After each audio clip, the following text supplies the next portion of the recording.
नमस्कार दोस्तों, मैं अखिलेश कुमार अपने YouTube चैनल हरमन क्लासेस पर आप लोगों का स्वागत करता हूं। आज मैं पीटी एग्ज़ाम के डीआई का सेकेंड पार्ट कराने जा रहा हूं और इससे पहले एक पार्ट करा चुका हूं। अगर दोस्तों हमारा वीडियो अगर आपको पसंद आता है तो प्लीज़ हमारे वीडियो को लाइक करिए, शेयर करिए और हमारे चैनल को सब्सक्राइब करिए। और नेक्स्ट वीडियो का नोटिफिकेशन पाने के लिए आप बेल आइकन को प्रेस कीजिए। तो पहला जो मेरा जो वीडियो था उसमें थोड़ा इंट्रो था और एक मैंने क्वेश्चन कराया था पाई चार्ट का। तो आज मैं आपको दो क्वेश्चन कराऊंगा, एक टेबल का होगा और एक आपका पाई चार्ट रहेगा। तो आप लोगों का ज़्यादा समय ना लेते हुए चलिए हम स्टार्ट करते हैं क्वेश्चन। तो आपका क्वेश्चन है, पुस्तकें बनाने तथा उनकी बिक्री के दौरान विभिन्न मदों पर आने वाले प्रतिशत व्यय का यह पाई चार्ट दर्शाता है। तो ये पाई चार्ट जो है ये दर्शाता है प्रतिशत व्यय को, यह पाई चार्ट दर्शाता है आपका इस पूरे पाई चार्ट को आपको देख के ये जो इसके 5 क्वेश्चन है इसको आपको इसका आंसर देना है आपको। तो आपका पहला क्वेश्चन है कि कागज की लागत के त्रिज्यखंड के केंद्रीय कोण का माप है।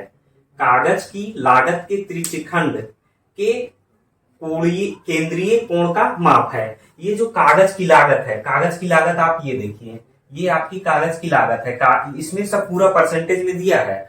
इससे पहले हमने क्या कराया था, डिग्री में दिया था, वहां पे हमने परसेंटेज में कन्वर्ट किया था पाई चार्ट का, पहले वाले उसमें वीडियो में अपने। लेकिन इसमें क्या है कि इसमें परसेंटेज में पूरा दिया गया है और कुछ क्वेश्चन इसमें ऐसे हैं जो आपको केंद्रीय कोण में चेंज करना है, यानी कि डिग्री में चेंज करना है। तो यहाँ पे कागज की लागत का पूछा है। कागज की लागत यहाँ देखिए कितना है, 10%। कागज की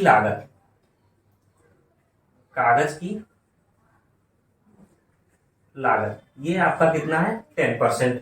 इसको आपको डिग्री में चेंज करना है, यानी ये जो कागज की लागत का जो ये प्रतिशत दिया गया है ये कितने डिग्री के इक्वल होगा। तो मैंने आपको बताया था कैसे सॉल्व करना है।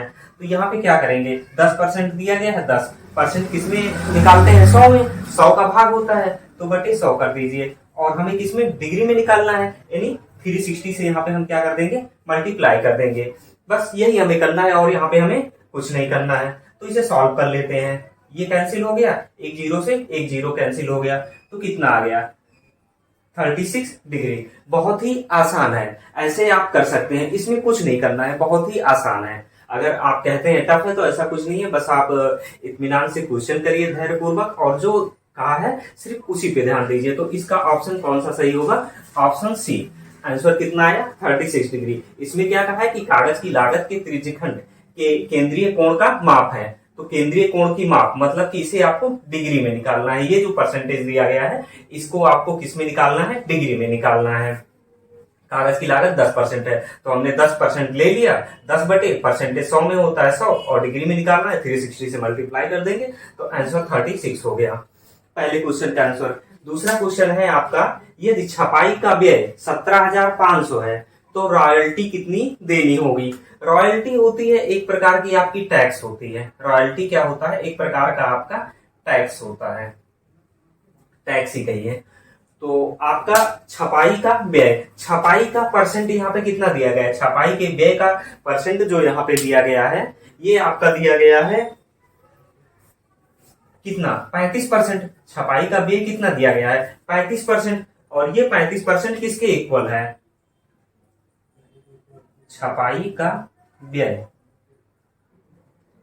छपाई का व्यय यहाँ पे कितना दिया गया है, 35%। कितना, 35% दिया गया है छपाई का व्यय।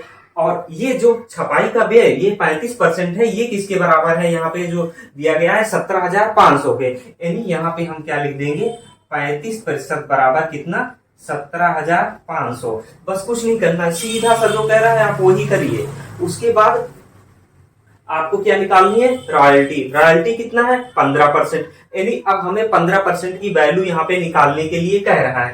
तो सबसे पहले हम 1% की निकाल लीजिए, या तो फिर इसको डिवाइड कर दीजिए। सबसे पहले डिवाइड करिए 7 से, 7 से डिवाइड करेंगे तो 7 बचे 35, 7 दूनी 14, ठीक, और 3 35 होता है, 7 बचे 35, तो कितना आ गया 5% इज इक्वल टू कितना आ गया यहाँ पे आपका 2500 आ गया। 5% इज इक्वल टू कितना आ गया 2500 आ गया, 2500। 5% आपको निकालना कितना है, रॉयल्टी निकालनी है। रॉयल्टी कितनी देनी होगी ये आपको बताना है। तो रॉयल्टी कितना है 15% है, तो ये 5% की वैल्यू इतनी है। अगर हम इसमें 3 से मल्टीप्लाई कर दें तो ये कितना हो जाएगा 15 हो जाएगा, 15% हो जाएगा। तो 3 से हम क्या करते हैं दोनों तरफ मल्टीप्लाई कर देते हैं। 3 इंटू 5%, 3 इंटू 2500, तो ये कितना हो जाएगा 15%। 15% इक्वल टू कितना हो जाएगा 25 दिया 75, 7500।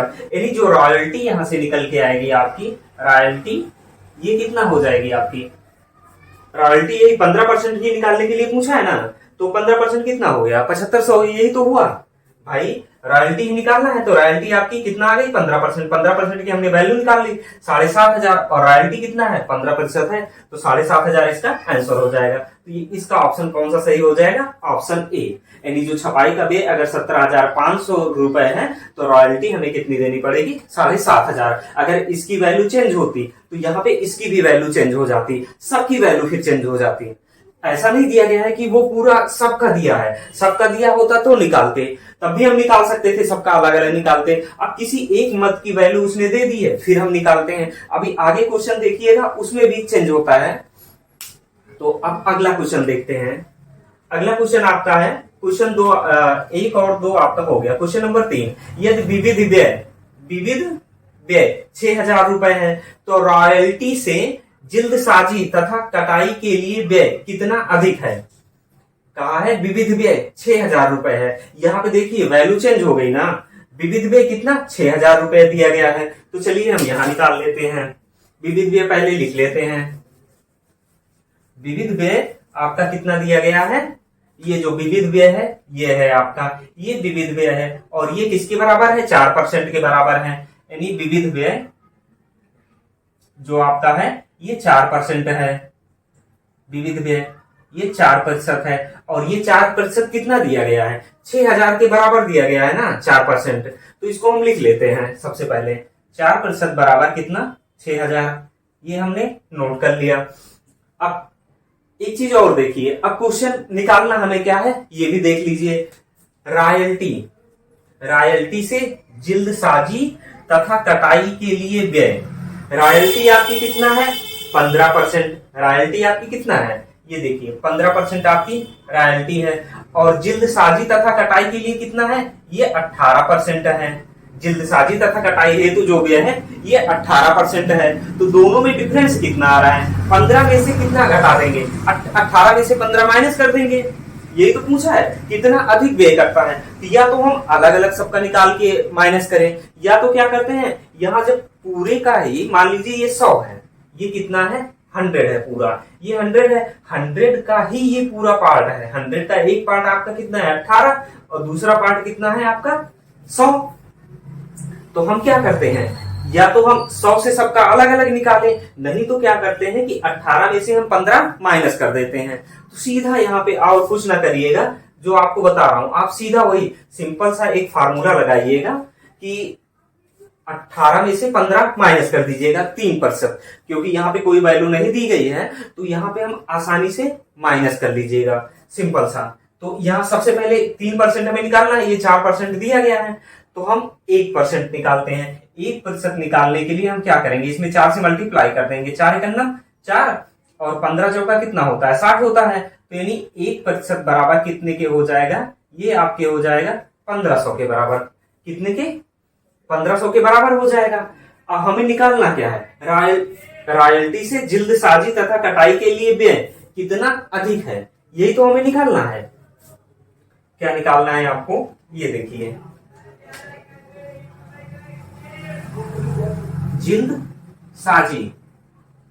जिल्दसाजी तथा कटाई से ये आपकी रॉयल्टी से ये जिल्दसाजी कितना अधिक है, ये आपको निकालना है। तो ये जो आपकी रॉयल्टी है ये कितना जिल्दसाजी 18% है, ये रॉयल्टी कितना है, 15% है। 18 में से 15 गया, कितना आ गया, 3 आ गया, 3%। ये हो गया 3%। अब 3% है तो 1% की वैल्यू कितनी दी गई है, 1% की वैल्यू कितनी दी गई है, 1500 रुपए। हमें 3% की निकालनी है, 3% की निकाल लेंगे तो कितना हो जाएगा, 3 से मल्टीप्लाई कर देंगे तो ये कितना आ जाएगा, 15 की 4500 रुपए आ जाएगा। रॉयल्टी आपकी कितनी आ जाएगी, 4500 रुपए। तो वो आपका डिफरेंस दोनों का, जिल्दसाजी की जो जितना हम व्यय करते हैं उसमें से अगर हम रॉयल्टी माइनस कर देते हैं तो कितना आएगा, 1500 रुपए। अर्थात जिल्दसाजी का जो व्यय है ये रॉयल्टी के व्यय से कितना, 4500 रुपए अधिक है। क्वेश्चन यही पूछ रहा है कि जो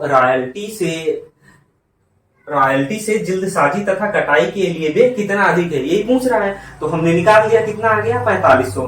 अब जिल्दसाजी होता क्या है, जिल्दसाजी मतलब होता है जब हम किसी किताब की बाइंडिंग कराते हैं, जो बाइंडिंग की जाती है वही होता है जिल्दसाजी, जिसे बोलते हैं दफ्ती लगाना या उसके ऊपर जो कवर ववर लगाते हैं पूरा वही होता है जिल्दसाजी।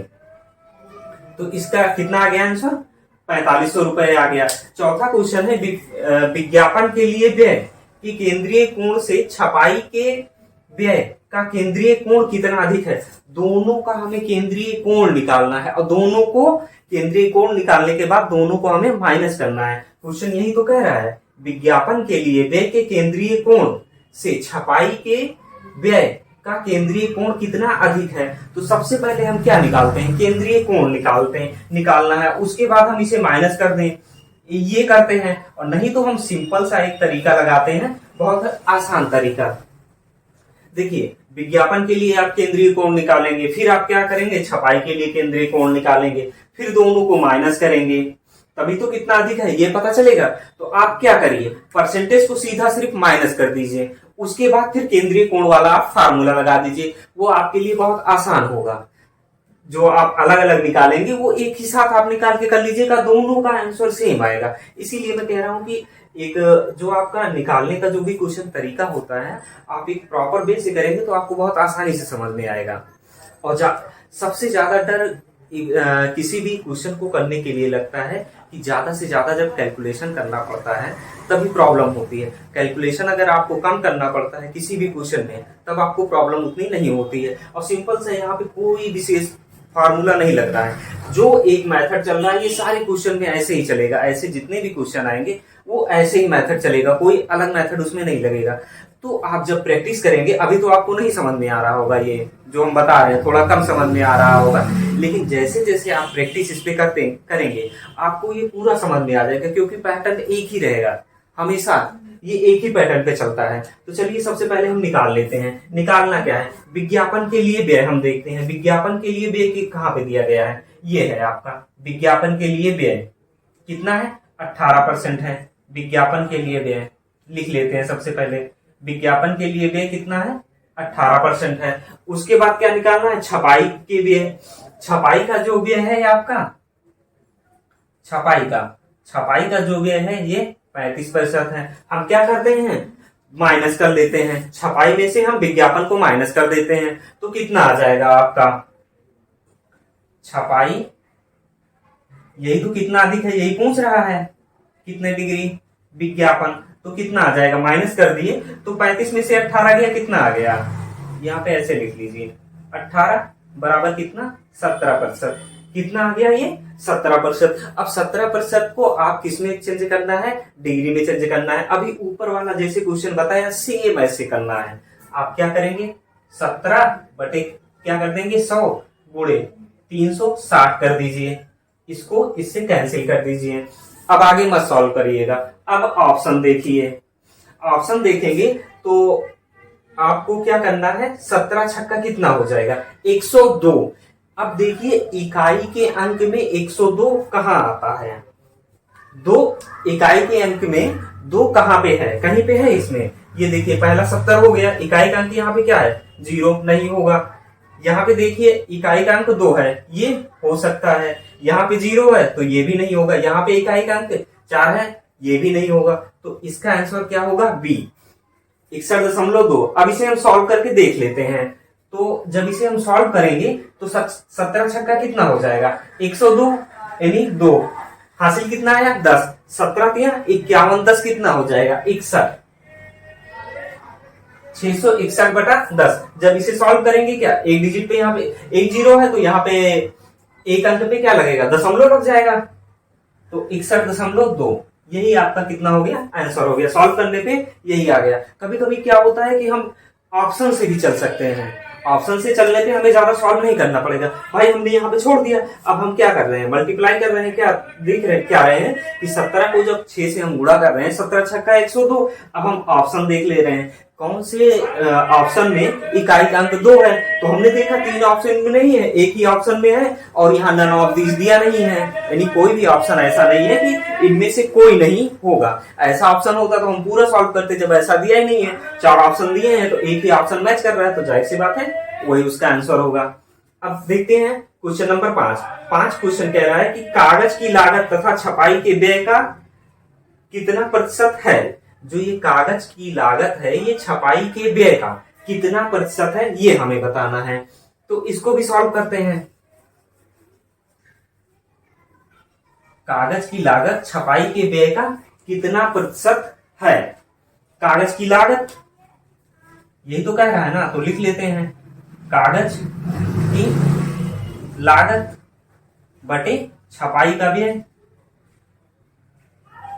छपाई का व्यय ये हमें किस में निकालना है प्रतिशत में, तो 100 से गुणा कर देते हैं। यही तो कह रहा है कागज की लागत छपाई के व्यय का कितना प्रतिशत है, तो छपाई के व्यय से का कितना प्रतिशत है, तो जब ये कह रहा है तो का छपाई का, तो छपाई नीचे आ जाएगा, कागज की लागत पूछा ये कितना परसेंट है, तो यहाँ पे क्या करेंगे कागज की लागत बटे छपाई का व्यय कर देंगे, गुणे 100 कर देंगे। अब इसे हम सॉल्व कर लेते हैं। तो कागज की लागत आप सबसे पहले देख लीजिए कितना है 10% है, कागज की लागत 10% है, और छपाई का व्यय आपका कितना है ये देख लीजिए कितना है 35% है, छपाई का व्यय 35% है। अब हमने क्या लिख लिया 10 बटे 35, यही निकालना है कि ये 35% का 10 कितना है, यानी फिर हम क्या करेंगे 100 से मल्टीप्लाई कर देंगे। ये प्रतिशत जब हम यहाँ पे लिखेंगे परसेंट परसेंट तो दोनों क्या हो जाएंगे कैंसिल हो जाएंगे, इसलिए हम यहाँ पे नहीं लिख रहे हैं। अब ये हमें निकालना है तो इसे हम सॉल्व कर लेते हैं। सॉल्व करेंगे तो कितना आ जाएगा 5 दूना 10, 5 सते 35, ये आ जाएगा आपका 2 गुणे 100 बटे 7। अब देखिए इसको एक तरीके से और कर सकते हैं,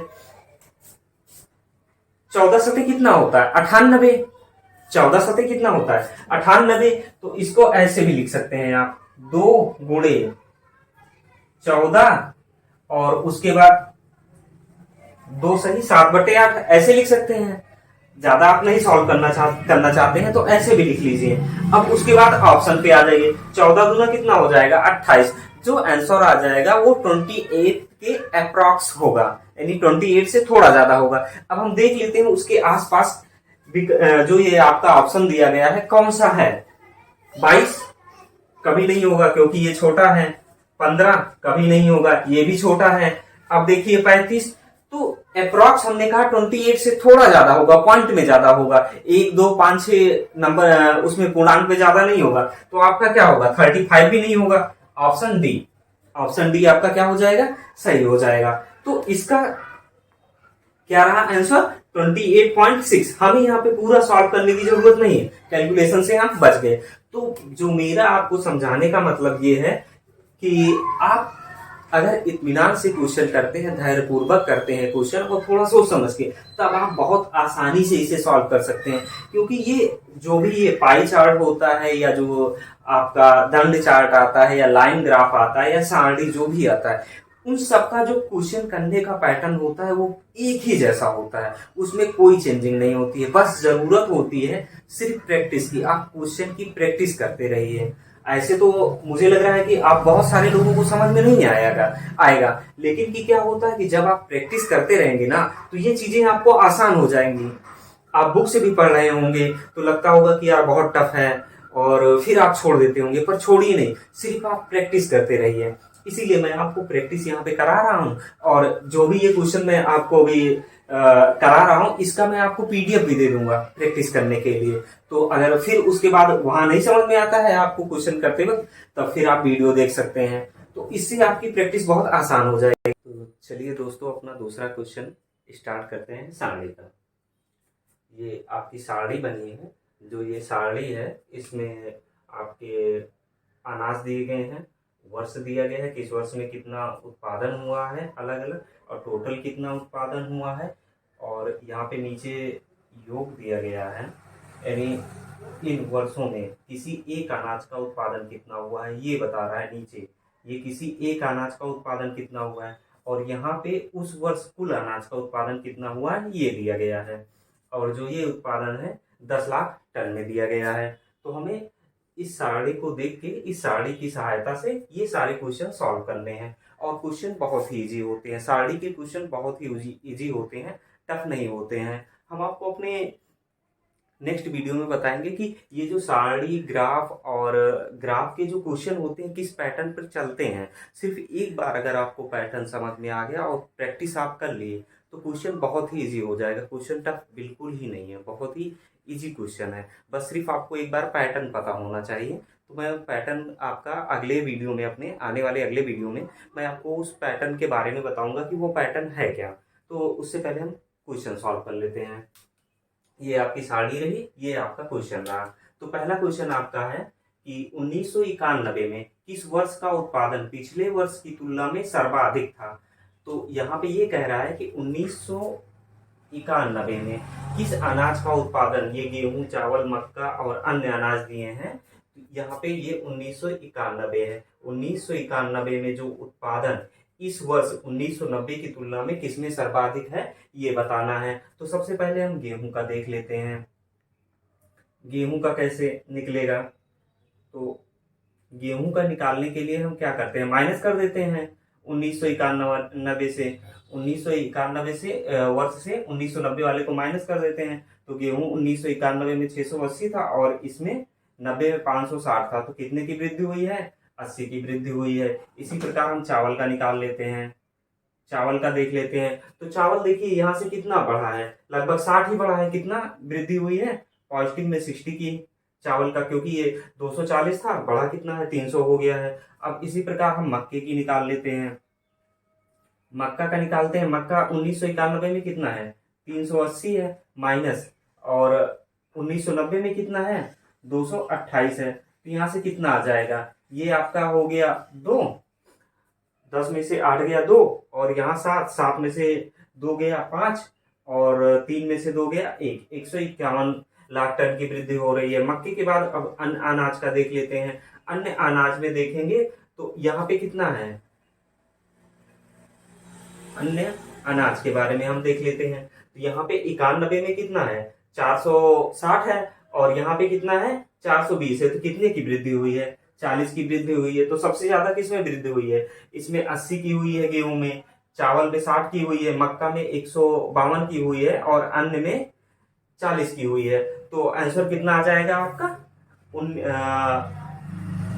किस वर्ष में अन्य अनाज, हाँ, किसमें सर्वाधिक वृद्धि हुई है। पहला क्वेश्चन कह रहा है तो किस उसमें सर्वाधिक वृद्धि हुई है, आपका मक्के में। किसमें, मक्के में सर्वाधिक वृद्धि हो गई। तो ये आपका पहला क्वेश्चन हो गया। वैसे इसे सॉल्व ऐसे नहीं करना चाहिए था आपको, माइनस करके आप यहाँ से ही देख लेते तो ऑप्शन से आप डायरेक्ट कर सकते थे, यानी आपका समय बच जाता। यहाँ से आप देख लेते भाई कितना, यहाँ पे आपका 80 की वृद्धि हो रही है, यहाँ से आपकी कितनी 60 की हो रही है, और यहाँ से फिर आप देख लेते यहाँ से कितना 40 की हो रही है। तो सबसे ज्यादा इसी में ही होगी, क्योंकि 200 से ये 300 आने में कितना लगेगा, 100, और उसके बाद 28 से 80 हो रहा है तो और बढ़ेगा। तो जाहिर सी बात है ये सबसे ज्यादा बढ़ रहा है, तो आपको सॉल्व करने की जरूरत नहीं थी। नेक्स्ट क्वेश्चन हमारा है, अन्य अनाजों के उत्पादन में पिछले वर्ष की तुलना में न्यूनतम बढ़ोतरी किस वर्ष हुई है।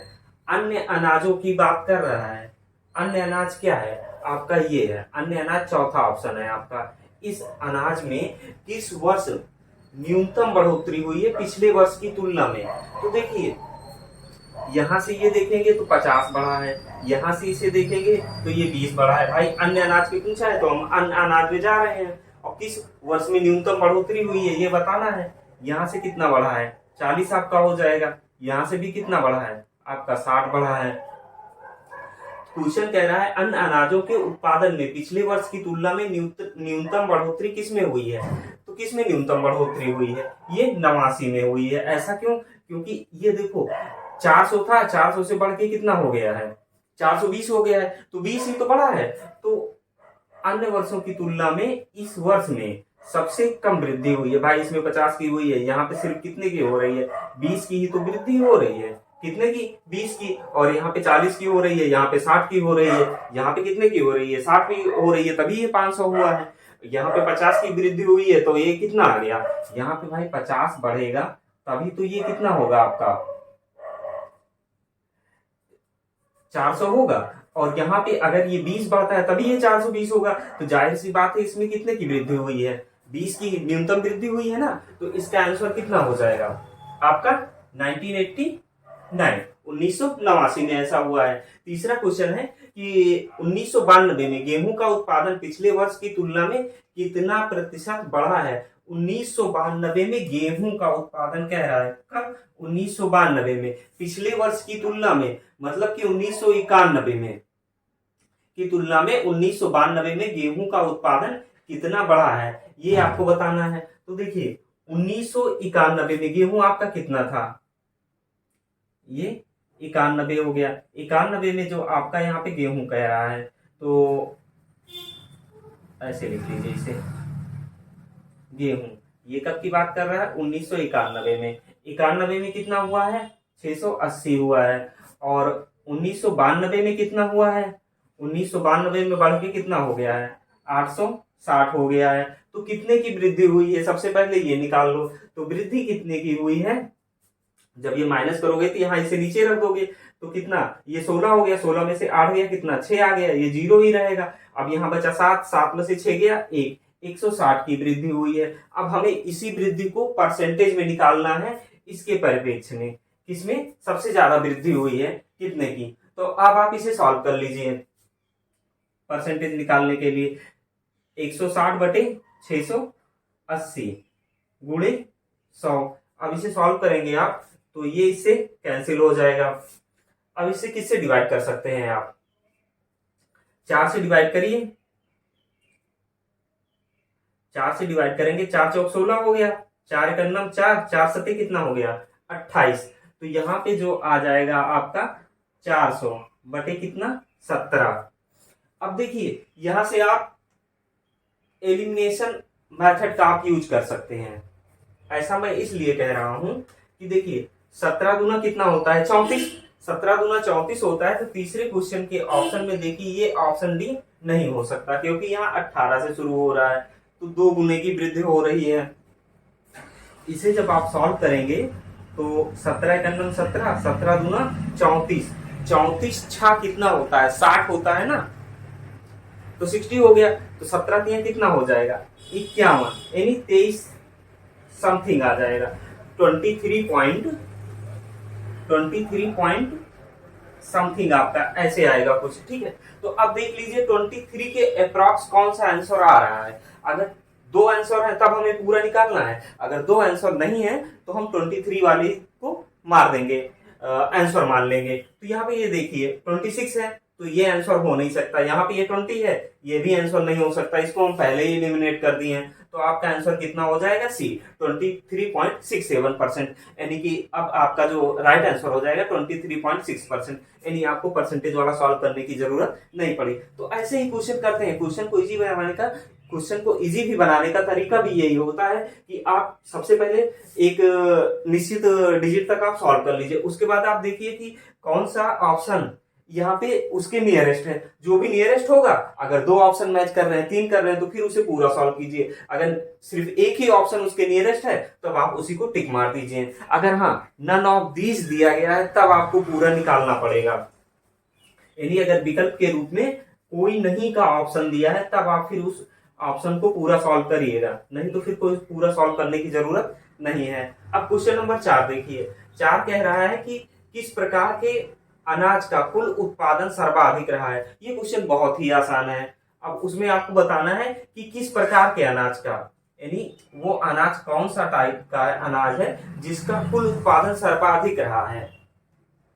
तो किस अनाज का उत्पादन सर्वाधिक रहा है आपको किस में देखना है, यहां पे देखना है कि यहां पे देखना है। आप ये अब ये क्वेश्चन आपका कंफ्यूजन का हो जाएगा आपके लिए। ऐसा क्यों? क्योंकि कह रहा है किस प्रकार के अनाज का कुल उत्पादन सर्वाधिक रहा है, किस प्रकार के अनाज का। तो आपका ये अनाज के टाइप हो गए ये। अब यहां इसमें देखना है, इस वाले पंक्ति में किस अनाज का उत्पादन सर्वाधिक रहा है, हमें ये नहीं देखना है। ये तो आपका किस वर्ष जो ये टोटल अनाज है इनका उत्पादन सर्वाधिक रहा है ये दिया गया है। और यहाँ पे जो ये दिया गया है किस अनाज का उत्पादन सर्वाधिक रहा है बीते इन 5 वर्षों के दौरान। बीते 5 वर्षों के दौरान 1988 से 1992 के दौरान क्वेश्चन यही पूछ रहा है कि 1988 से लेके 1992 के दौरान जो ये क्वेश्चन कह रहा है कि किस अनाज का उत्पादन सर्वाधिक रहा है। तो यहाँ पे हमें ये वाला पोर्शन देखना है, ये वाला नहीं देखना है। अभी हम बताएंगे इसको कहाँ देखना है। तो आप देख लीजिए किस प्रकार के अनाज का उत्पादन सर्वाधिक रहा है। यहाँ पे गेहूं का देखिए पांचों वर्ष का जो अनाज का उत्पादन रहा है कितना रहा है, 3280 रहा है। चावल का 1190 रहा है। मक्का का 1332 रहा है। अन्य अनाज का कितना रहा है, 2130 लाख टन रहा है। इसे हमें चेक नहीं करना है क्योंकि ये टोटल दिया गया है कुल का, यानी जितने वर्ष में ये हुए, ये इस पूरे को जोड़ के ये आया है, ये आपका आंसर आया है। और यहाँ पे इस पूरे को जोड़ के, यहाँ पे इस पूरे को जोड़ के ये सब आंसर आया है। तो इसका राइट आंसर कितना हो जाएगा, यानी यहाँ पे हम इन चारों विकल्पों में देखते हैं तो सबसे ज्यादा उत्पादन किसका रहा है आपका, गेहूं का 3280। तो इसका ऑप्शन क्या हो जाएगा, ऑप्शन बी गेहूं। बहुत ही आसान क्वेश्चन है, देख रहे हैं आप, ऐसे ही क्वेश्चन आते हैं, वहां पे टफ क्वेश्चन नहीं आते। तो इसका राइट आंसर हो जाएगा गेहूं।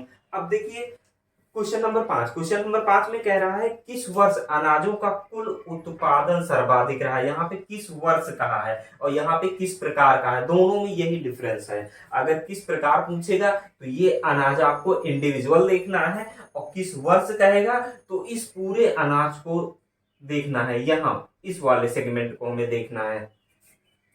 तो किस वर्ष अनाजों का कुल उत्पादन सर्वाधिक रहा है, 1992 में सर्वाधिक रहा है, या 1990 में, 88 में, या फिर 91 में। तो हम ऑप्शन के अनुसार देख लेते हैं, 92, 90, 88, 91, यानी 92, 91, 88, 90, ये ऑप्शन हमें नहीं देखना है क्वेश्चन नंबर 5 के अनुसार।